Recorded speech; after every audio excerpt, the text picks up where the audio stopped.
असं एकनाथ शिंदे म्हटलेले, विरोधकांवर टीका केलेली आहे. राज्यातील जे प्रकल्प आहे त्याचा अपमान म्हणजे महाराष्ट्रद्रोह असं एकनाथ शिंदे म्हटलेले आहे. विरोधकांवर टीका केली आहे.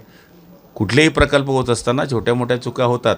त्याच्यामध्ये इतकं काही आकांड तांडव करण्याची गरज नाही आहे. शेवटी एवढा मोठा लिंक रोड झाल्यानंतर त्याच्यामध्ये काही छोटी त्रुटी राहिली, 90% 99% काम चांगलं झालं नाही, एखादं छोटं मोठं काही त्याच्यामध्ये जर हे झालं आणि डायरेक्ट सगळंच खराब झालं आहे, ही जी म्हणण्याची वृत्ती विरोधकांची आहे तीच चुकीची आहे. आजपर्यंत एवढे कामं कुठं झाले? आज समृद्धी रोड आहे किंवा इतर रस्ते आपण बघतो, नॅशनल हायवेज आहे किंवा ग्रामीण रस्ते आहे. आज त्या रस्त्यांची स्थिती आणि 20-25 वर्षापूर्वीची रस्त्यांची स्थिती जर पाहिली तर जनतेला हे माहिती आहे की कोणाच्या काळात कामं झाली. बहुत समृद्धी जो आहे हा जळगावला देखील जॉईन होणार आहे. काय नेमका प्रकल्प आणि जळगावकरांना काय याचा फायदा होणार? आता अजून त्याचं लाईन आलेली नाही, लाईनअप अजून त्याची कशी होणार म्हणजे अजून ती मार्किंग आलेली नाही आहे, पण तो जॉईंट होणार. आम्हाला जळगावकरांकरता एक सगळ्यात महत्त्वाचं दळणवळणाकरता ते साधन आहे आणि समृद्धी लवकरात लवकर आपल्याला या ठिकाणी जॉईन व्हा याच्याकरता आमच्या सगळ्या लोकप्रतिनिधींचे प्रयत्न आहेत. एकनाथ शिंदे गटात येण्याच्या तयारीत आहे. मला माहीत नाही, नाशिकचं काहीच माहीत नाही. ऑपरेशन टायगर 2च्या दरम्यान श्रीकांत शिंदेंनीच खासदारांची भेट जी आहे ती ओम बिर्लांची घालून दिली, असा एक फोटो आता सध्या समोर आलेला आहे.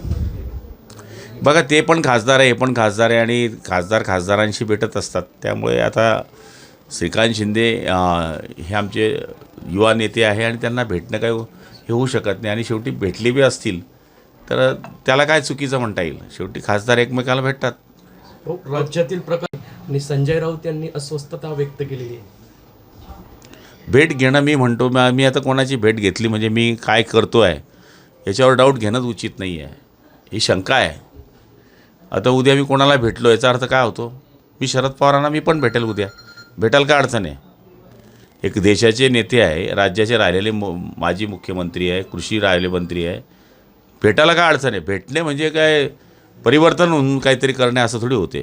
पण आता शंकेचं माहोल आहे सध्या, तर त्याला काही इलाज नाही आहे. एकनाथ खडसेंनी देखील विनोद तावडेंची भेट घेतल्याचा फोटो समोर आला. एकनाथ खडसे पुन्हा घरवापसी करतील अशी चर्चा सुरू असताना दुसरीकडे एकनाथ खडसेंनी काल उद्धव ठाकरेंची पण भेट घेतली. काय कशा करता भेट घेताय मला माहीत नाही आहे. आता काय पिक्चर संपल्यानंतर पुन्हा नवीन पिक्चर चालू करणं इतकं सोपं नसते. शेवटी नट तसा असावा लागते. हे नट कसे वाटतं आपल्याला? आता काय ते आता इतना टूटा हूँ कि छूने से बिखर जाऊंगा, तुम अगर और दुआ दोगे तो मर जाऊंगा. भाजपचा नेता केंद्रात जाण्याची तयारी होते म्हणून त्यांची घरवापसी झाल्याची सध्या तरी चर्चा रंगलेली आहे. घरी येऊन काय झालं? पहिले ज्या घरात तुम्ही राहिले त्या घरात तुम्ही 13 खात्याचे मंत्री होते त्यावेळेस त्या घरातून निघून आले. आता त्या घरात जाऊन काय भेटणार आहे आपल्याला? शेवटी असं आहे की मग आता शेवटचं आपला कार्यक्रम चांगला व्हावा, मागच्यांची लाईन लागावी याच्याकरताचा हा प्रयत्न आहे, बाकी काही नाही. कुटुंबातल्या लोकांची म्हणा, कार्यकर्त्यांची म्हणा. भाऊ, खडसे जे आहेत ते वाढदिवसाला सगळ्याच प्रमुख नेत्यांना, भाजपमधील नेत्यांना सगळ्यांना बोलवा ना. सगळ्यांचेच सरकारवर टीका करा, तो हक्क तुमचा आहे. सरकारचे ओभाडे काढा. उद्धव ठाकरेंच्या टायमाला युती तोडणारे तुम्हीच होते आणि छाती ठोक सांगितलं मी युती तोडली. अमुक करायच्या टायमाला मी पुढे होतो, मी अमुक केलं, मी ढमुक केलं. तर बोलवा सगळ्यांना वाढदिवसाला, सगळे येतील. आपल्याला बोलवलं, आपण जाणार, निमंत्रण दिलं तर जाणार. मी शुभेच्छा देईल ना. वा द्यायला काय अडचण आहे? माझ्या जिल्ह्यातले नेते आहे, मी ती शुभेच्छा देईल. भाऊ, मुख्यमंत्री देवेंद्र फडणवीस यांची बॉडी लँग्वेज डाऊन होती. ते केंद्रात जात असल्यामुळे आदित्य ठाकरे यांनी देवेंद्र फडणवीस यांना टोला लगावला आहे. ते कधीपासून बॉडी पाहायला लागले मला माहीत नाही.